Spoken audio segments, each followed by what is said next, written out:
So there is actually one Packers player who recently has switched over from wide receiver to cornerback, and this is Rico Gafford, who the Packers actually signed back in January of this year. So because he is a player who recently came to Green Bay in the past few months, I'll go back into a little bit of background about him and sort of why he has switched to cornerback, because this isn't like he's never played cornerback before. So back in college at the University of Wyoming, he actually played cornerback for 2 years. He goes undrafted back in 2018. The Titans decide to sign him and pick him up, still as a cornerback. Then he gets cut by the Titans, goes over to the Raiders, where they then decide to change his primary position to wide receiver because he is very, very quick. He has 4.22 speed. So the Raiders decide to come in, switch him from quarterback to wide receiver.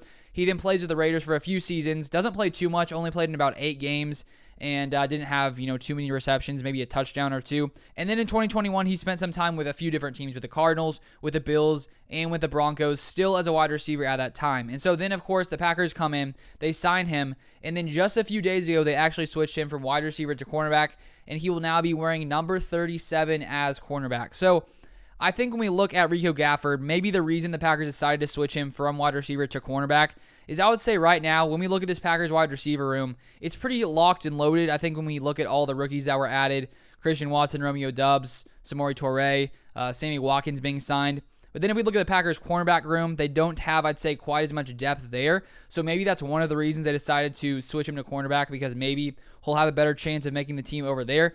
But the fact that he did used to play cornerback, that's sort of what he did in college. Maybe he'll be able to have some kind of role for the Packers as a cornerback. Whereas if he were to stay wide receiver, the odds of him making the team, I'd say, probably weren't super, super high. So now he is cornerback. And if you look at the Packers cornerback rotation, of course, Jair, Eric Stokes, and Rasul Douglas, top 3 cornerbacks, no question. But then outside of those guys, there are some question marks. We have Keyshawn Nixon, who is signed off of the Raiders, who is supposed to be a guy big on special teams. We have Kabian Ento, Shamar John-Charles, last year's draft pick, a couple newer guys in Raleigh Texada and Keandre Thomas. And so I'd say he could maybe compete for that 4th or 5th, cornerback spot, and maybe he will have a chance to make the team. But it would be awesome if he comes in as cornerback and becomes like elite just out of nowhere after being wide receiver for the past few years. So who knows what will happen there, but a really interesting thing to sort of point out that did happen in the past few days. But if you guys have not checked out my other NFL channel, Sideline Scoop NFL, I will leave it linked in the description down below.